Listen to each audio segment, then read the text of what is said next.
Now here is a film of my new favorite feeder. This is a Squirrel Buster Plus, and this is mounted on top of a pole, not hanging from anything. And what I love about this is that you can use this anywhere, under trees, next to trees, in front of windows. And here this is, you can see how close it is to the porch. You don't have to worry about squirrels being able to get on it because it's squirrel proof. And I set up the camera to show you that it was squirrel proof because I wanted to get video of the squirrels not being able to get to the food. But guess what? They've given up. So I could never get a squirrel actually on the Squirrel Buster. But what I did get was great footage of the birds coming and going. I love this. Here's a downy woodpecker. He's coming in for a peanut. And I love how he very politely checks each of the holes. Here he comes back again, and he doesn't scrape the food out or anywhere. He just looks. This is Greenway Blend, so he's looking for one of those peanuts, and he finds one, and off he goes. So anyway, here's a titmouse doing the same thing. She is also looking for a peanut and finds one, and off she goes.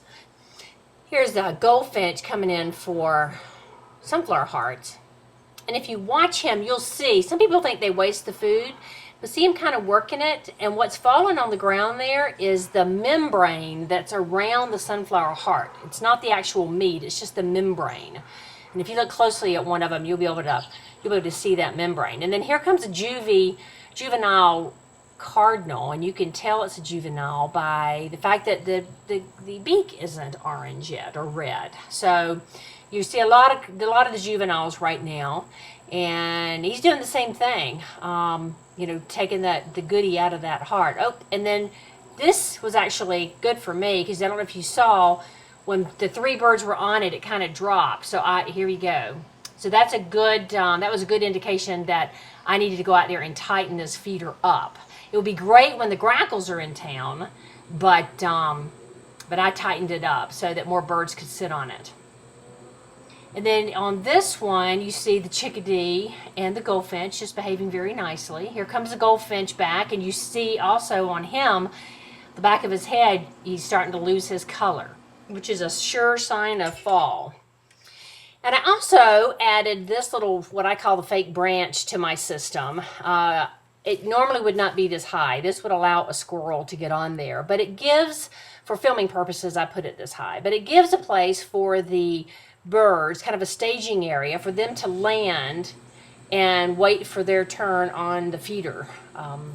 So I'm nothing if not accommodating to my birds. So it makes it a little bit more convenient for them to fly in, land, and then pick out where they want to be on the feeder. But like I say, I would not put it this high because the squirrel could use this as a tool to get on the feeder. Again, this is, I tightened that feeder up, so, but he's saying get off of there so I can eat. And I take it off at night because I have a little raccoon. So that branch would allow the raccoons really easy access. And here's one of our bald molting cardinals. But I just wanted y'all to see the Squirrel Buster in action. It's hard to describe when you're in the store how much fun these things are and how useful they are. You don't have to worry about the squirrels. And the birds, just like any new feeder, it takes a while for the birds to get used to it and to start using it. But once the first birds use it and survive, the other birds realize, wow, that's a feeder. They see the activity and they know that there's food present.